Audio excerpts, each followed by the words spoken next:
What is up, YouTube? This is AVAULT here, back again today with you guys in a new Speed Duel Match Duel video. And today we are playing personally one of my favorite Speed Duel decks of all time so far.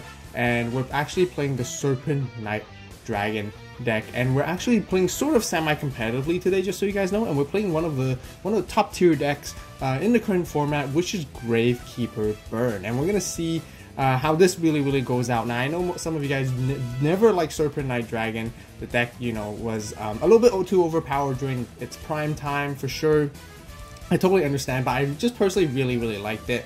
It's not just because it's overpowered or whatever, but also because it was definitely fun to play. And when I first created the strategy or thought of the idea of sort of utilizing Nightmare Sonic Blast, it was just really fun. But so I hope you guys enjoy this as much as I do. And you know, while it still stands a chance in this current format, we can kind of see how it goes, and I hope you guys enjoy it. So let's just go right here. So as usual, guys, this deck is updated to the most current format with newer cards put inside as well. I like to call it the Dark Serpent Knight this time. So if you guys want to see the deck profile, as usual, be sure to stay tuned, click that notification bell, subscribe to the AVAULT channel so you guys don't miss out for the deck profile updated version.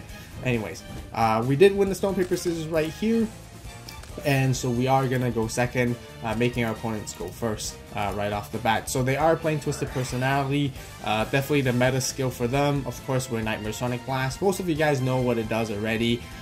For you guys who don't know, who just joined Speed Duel recently, just a quick rundown on what the skill does. Definitely read it on your own time. But this skill basically allows you to add cards from to your hand by revealing the 4 top cards of your deck.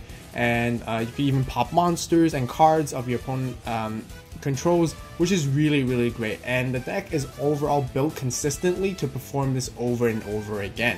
Anyways, let's see what the opponent does right here. Right off the bat, Gravekeeper's Curse, 500 damage to us, putting 1 counter, and they play the Wonder Wand combo, allowing them to draw 2. That's great, and then they just basically pass their turn.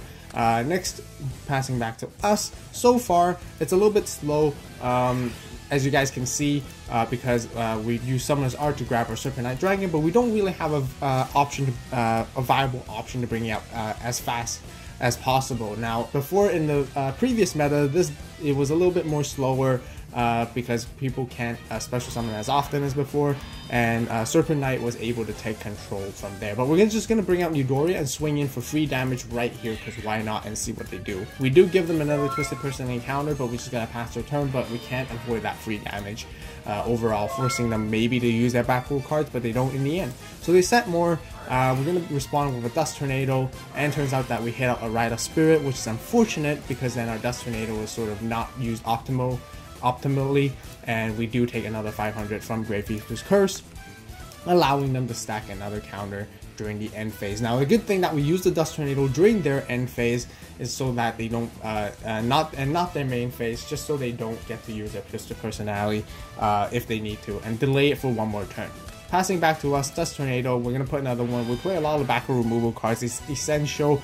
It's important to sort of like protect our Serpent Knight Dragon from any threats overall within this meta as well. Despite itself being able to destroy those cards with Nightmare Sonic Blast. Anyways, we're going to swing in for more damage right here. They're going to play their Nightmare Wheel, stopping our Midoriya. Seems a little bit desperate on their end already, so it seems like with both taking the game pace quite slow, it's a quite awesome, not awesome, but like quite a decent matchup against Twisted Personality, simply because both decks plays a little bit slower in terms of control, and we're both not as fast and explosive as Cocoon. So we do have another Midoriya. Keep bringing it out.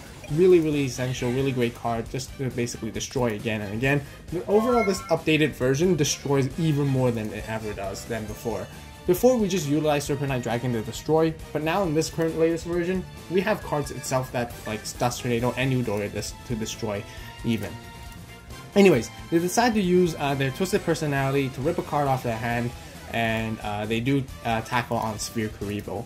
And right here, they do play a Lava Golem on us, which is really interesting. We were actually planning to tribute the 2 Midoriyas to bring out our Serpent Knight Dragon the next turn, and unfortunately, Lava Golem hits here right on us, and we do take 1000 damage, and we are running close overall.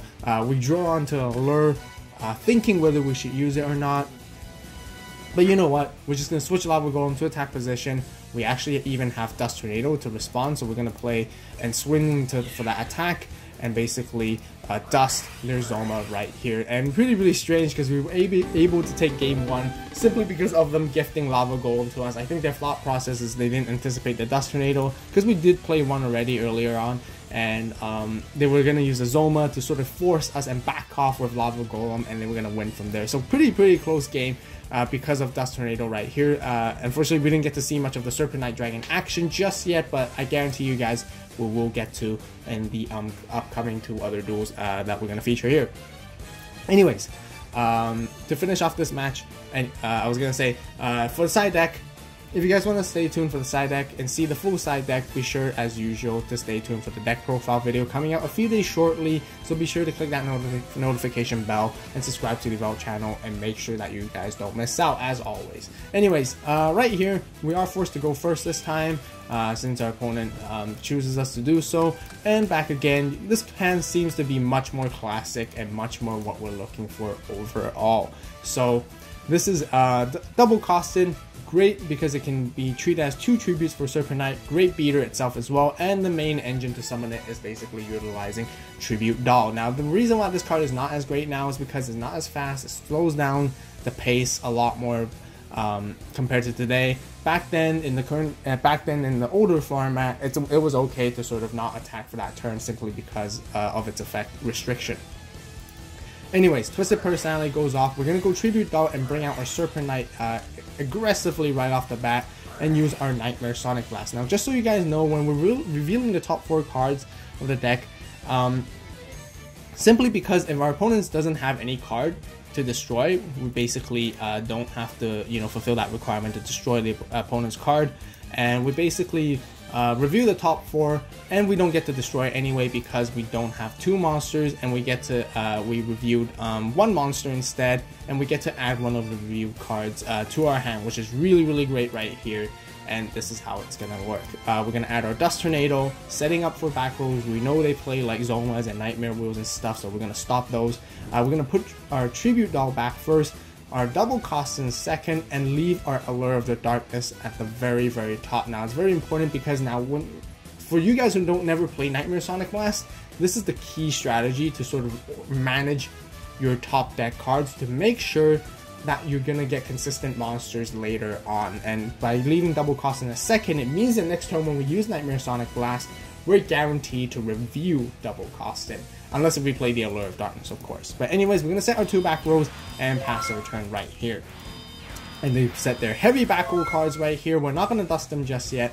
And we're just going to wait for a bit. We draw into Allure of Darkness. We're going to use Nightmare Sonic Blast potentially, but we're going to use our Dust Tornado first, popping their Wonder Wand, which is obviously not optimal once again. So we're going to use Nightmare Sonic Blast first this time, and this is why I meant earlier why you leave double costing as the second card, because now we actually review double costing and we have more increases our chance and probability of revealing more monsters. Now, why do we want to review more monsters? Is because if we review 3 or more monsters, we get to apply both effects. We get to destroy 1 card opponent controls, and we get to add 1 card to our hand.